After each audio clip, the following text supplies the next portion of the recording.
අපි හැමෝම දන්න Facebook, Google, ඊට පස්සේ YouTube වගේ වෙබ්සයිට්ස් අයිති වෙන්නේ ඉන්ටර්නෙට් එකේ තියෙන 104ක් වගේ බොහොම පොඩි කොටසක් වෙන සර්ෆේස් වෙබ් එකට. ඊටු 96ම අයිති වෙන්නේ මේ ඩීප් වෙබ් සහ ඩාර්ක් වෙබ් කියන කොටසට. මොනවාද මේ සර්ෆේස් වෙබ්, ඊට පස්සේ ඩීප් වෙබ් සහ ඩාර්ක් වෙබ් කියලා කියන්නේ. මේ ගැන සම්පූර්ණ විස්තරයක් මම මේ වීඩියෝ එකෙන් කතා කරන්න බලාපොරොත්තු වෙන්නේ නැහැ. මොකද මම මීට කලින් වීඩියෝස් කිහිපයක්ම කරලා තියෙනවා මේ දේ ගැන ගොඩක් විස්තර කරලා.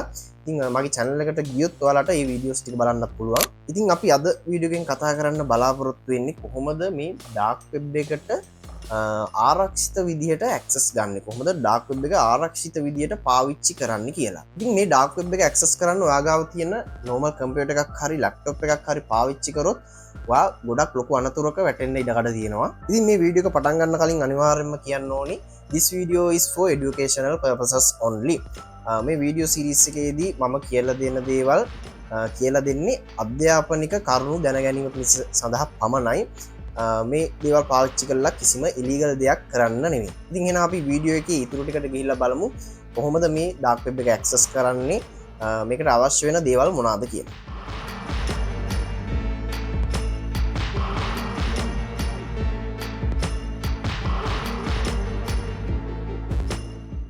ඉතින් අපි මේ වැඩේට පාවිච්චි කරන්නේ විශේෂයෙන්ම ඩාර්ක් වෙබ් එක ඇක්සස් කරන්න හදලා තියෙන Tail OS කියන OS එක. සරලවම කිව්වොත් මේ Tail OS එක කියන්නේ වගේ සාක්කුවේ දාගෙන යන්න පුළුවන් තරම් බොහොම පොඩි OS එකක්. ඉතින් අපි මේ OS එක boot කරන්න පාවිච්චි කරන්නේ pen drive එකක්. මේ OS එකේ විශේෂත්වය ගැන කතා කරොත් අපි මේ OS එක pen එකක් කරා boot කරලානේ පාවිච්චි කරන්නේ. ඉතින් අපි සාමාන්‍ය විදිහටම මේ OS එක පාවිච්චි කරලා අපේ වැඩ කටයුතු ටික සිද්ධ කරගත්තට පස්සේ අවසානයේදී අපි pen එක unplug කරපු ගමන් අපි ගියපු වෙබ්සයිට්, ඊට පස්සේ අපි කරපු කියපු දේවල් හැම දෙයක් වගේම නැතිලා යනවා. ඒ කියන්නේ අපි මේ OS එක පාවිච්චි කරලා කරන කියන කිසිම දෙයක් කොහෙවත්ම සේව් වෙන්නේ නැහැ. අඩුම තරමේ ඔයාගේ ලැප්ටොප් එකේ හරි කම්පියුටර් එකේ හරිවත් කොහෙවත්ම සේව් වෙන්නේ නැහැ. ඒ වගේම මේක හරහා ඉන්ටර්නෙට් යන්න පාවිච්චි වෙන්නේ Tor network කියන ටෙක්නොලොජි එක. ඒ කියන්නේ ඔයා ඉන්ටර්නෙට් එක ඇක්සස් කරනකොට, ඩාර්ක් වෙබ් එක ඇක්සස් කරනකොට සර්වර්ස් කිහිපයක් හරහා ගිහිල්ලා තමයි ඔයාගේ අදාළ රිසෝස් එකට යන්නේ. එහෙම නැත්නම් නෝඩ්ස් කිහිපයක් හරහා ගිහිල්ලා තමයි අදාළ රිසෝස් එකට ගමන් කරන්නේ. ඉතින් මෙන්න මේ දේ හින්දා ඔයාගේ ඇනොනිමිටි එක මේක හරහා ගොඩාක් ආරක්ෂා වෙනවා. ඉතින් අපි අද මේ වීඩියෝ සීරීස් එකේ පළවෙනි කොටසෙන් කතා කරමු කොහොමද ඩාර්ක් වෙබ් එක ඇක්සස් කරන්න, ඩාර්ක් වෙබ් එක ආරක්ෂිතව ඇක්සස් කරන්න Tail OS එක සෙටප් කරගන්න කියලා. මේකට අපිට ප්‍රධාන වශයෙන්ම ඕන වෙන්නේ දේවල් දෙකයි.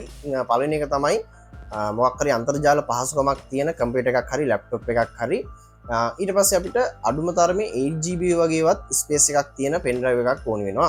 ඉතින් අනිවාර්යයෙන්ම කියන්න ඕනි මේ pen drive එකේ තියෙන දේවල් ඔක්කොම නැති වෙනවා. අපි මේ Tail OS එක මේ pen drive එකට දාපු ගමන් ඒ හින්දා වාගේ වැදගත් කියන මොන හරි දේවල් pen එකේ තියෙනවා නම් අනිවාර්යයෙන්ම මේ දේවල් backup එකක් දාගන්න වෙන කොහේ හරි ආරක්ෂිත තැනකට. ඉතින් අපි මුලින්ම Tail OS එකේ official website එකට ගිහිල්ලා ISO ෆයිල් එක ඩවුන්ලෝඩ් කරගන්න ඕනේ. ඉතින් ඔයා ගාව තියෙන මොකක් හරි වෙබ් බ්‍රවුසර් එකක් ඕපන් කරගෙන මේ විදිහට Tail OS කියලා ටයිප් කරගන්න. ඊට පස්සේ මෙතන උඩින්ම බලන්න පුළුවන් ඔයගලන්ට tails.net කියලා Tail OS එකේ official website එක තියෙනවා. ඉතින් official website එකෙන්ම ISO ෆයිල් එක ඩවුන්ලෝඩ් කරගන්න try කරන්න. මේ වගේ third party websites වලින් ඩවුන්ලෝඩ් කරගන්නේ නැතුව. ඉතින් මම මේ විදිහට මේක ක්ලික් කරලා වෙබ්සයිට් එකට යනවා.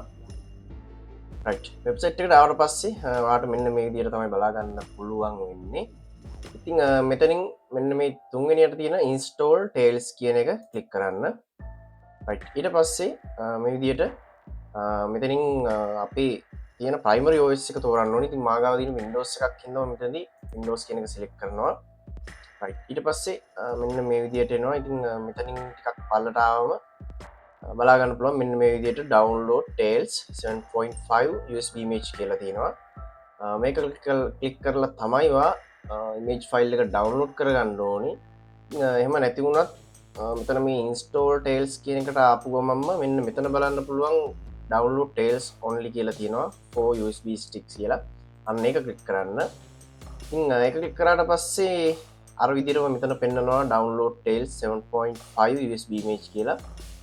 මේ දෙවිදියටම ඔයගලන්ට ඔරිජිනල් ඉමේජ් ෆයිල් එක ඩවුන්ලෝඩ් කරගන්න පුළුවන්. මේ විදිහට ඩවුන්ලෝඩ් කියන එක ක්ලික් කරාට පස්සේ ටික වෙලාවක් ලෝඩ් වෙලා මෙන්න මේ විදිහට ඉමේජ් එක ඩවුන්ලෝඩ් වෙන්න පටන් ගන්නවා. ඉතින් මම මෙතනදි මේක කැන්සල් කරන්න මම දැනටමත් ඉමේජ් ෆයිල් එක ඩවන්ලෝඩ් කරලා තියෙන හින්දා ඉමේජ් ෆයිල් එක ඩවන්ලෝඩ් කරගෙන ඉවරනාට පස්සේ අපිට පෙන්ඩ්‍රයිව් එක බූටබල් විදිට හදාගන්න තව පොඩි සොෆ්ට එකක් අවශ්‍ය වෙනවා. ඉතින් සොෆ්ටයාස් කිහිපයක්ම තියෙනවා මම මෙතනති පාවිච්චි කරන්නේ රුෆෝස් කියන සොෆ්ටයක මේදිර මම රුෆෝස් ඩවන්ලෝඩ් කියලා ටයිප් කරනවා. ඊටපස්සේ මෙන්න මෙතනින් බලාගන්න පුළුවන් විදිය දෙනවා ලින්ක් එක. එතනට යන්න ඊට පස්සේ ඒ වෙබ්සයිට් එකට ආවට පස්සේ ටිකක් පල්ලෙහාට ගියහම බලාගන්න පුළුවන් මෙතන ඩවුන්ලෝඩ් කියන සෙක්ෂන් එකේ තියෙනවා Rufus 4.13.exe කියලා.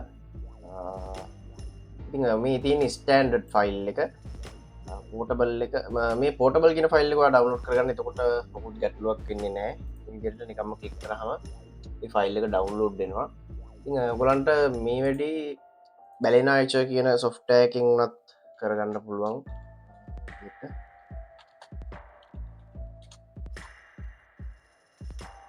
මේ වෙබ්සයිට් එකට ගිහිල්ලා මේක නම් ෆයිල් සයිස් එක ටිකක් වැඩි මම හිතන්නේ චුට්ටක් බලමු. MB 191ක් වගේ වෙනවා ඒක ෆයිල් සයිස් එක. ඉතින් මේ දෙකින්ම අපිට අවශ්‍ය දේ කරගන්න පුළුවන්. ඒ හින්දා ඔයගොල්ලෝ Rufus කියන එක ඩවුන්ලෝඩ් කරගන්න. හරි ඉතින් අපි දැන් අපිට වැඩේ කරගන්න අවශ්‍ය වෙන සොෆ්ට්වෙයාර්ස් ටික ඩවුන්ලෝඩ් කරගෙන ඉවරයි. අපි දැන් බලමු කොහොමද පෙන් එක බූටබල් විදියට හදාගන්න කියලා මේ සොෆ්ට්වෙයාර් එක පාවිච්චි කරලා. ඉතින් ෆයිල්ස් ටික ඩවුන්ලෝඩ් කරගත්තට පස්සේ ඔයා මේ වැඩේට පාවිච්චි කරන්න ඉන්න පෙන් එක ඔයාගේ ලැප්ටොප් එකට හරි කම්පියුටර් එකට හරි ප්ලග් කරන්න. පෙන් එක ප්ලග් කරාට පස්සේ මෙන්න මේ Rufus කියන සොෆ්ට්වෙයාර් එක ඕපන් කරගන්න. රයිට්. ඊට පස්සේ මෙන්න මෙතනින් ඔයාගේ පෙන් ඩ්‍රයිව් එක සිලෙක්ට් කරන්න එනවා. මෙතනදී ඔයාගේ එක පෙන් ඩ්‍රයිව් එකක් වගේ නම් ප්ලග් කරලා තියෙන්නේ. ඒක ඔටෝමැටිකලි මෙතනටම සිලෙක්ට් කරලා එනවා.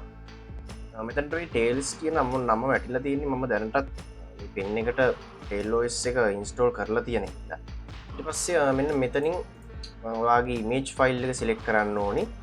මෙන්න මෙතන මේ සිලෙක්ට් කියන එක ක්ලික් කරලා මේ විදිහට ඔයාගේ අපි අර ඩවුන්ලෝඩ් කරගත්ත ඉමේජ් ෆයිල් එක මේකෙන් ඕපන් කරගන්න. රයිට්. ඊට පස්සේ අපිට මෙතනදී සෙටප් කරන්න තියෙන මේ ටික විතරයි.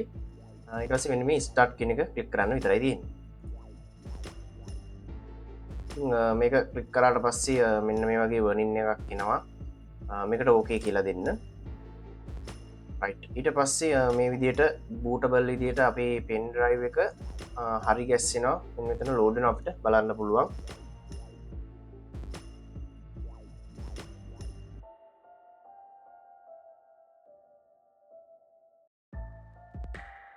ඉතින් විනාඩි කිහිපයක් ගියාට පස්සේ මේක කම්ප්ලීට් වෙලා මෙන්න මේ විදිහට තමයි ඔයගොල්ලන්ට බලා ගන්න පුළුවන් වෙන්නේ.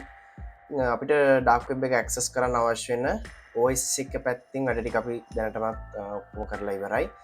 ඉතින් තව අපිට තියෙනවා ඩාර්ක් වෙබ් එක ඇක්සස් කරන්න කලින් මේ OS එකේ පොඩි වැඩ ටිකක් කරන්න. ඉතින් අපි ඊළඟ වීඩියෝ එකෙන් මේ ටික බලමු කොහොමද කරගන්නේ කියලා. ඉතින් මේ වීඩියෝ එකෙන් අලුත් දෙයක් ඉගෙන ගත්තා නම් අනිවාර්යයෙන්ම ලයික් එකක් දාන්න. ලයික් එකක් දාලා channel එක subscribe කරන්නත් අමතක කරන්න එපා. එහෙනම් ඊළඟ කොටසින් හම්බ වෙමු. ඔයාලා හැමෝටම ජය වේවා.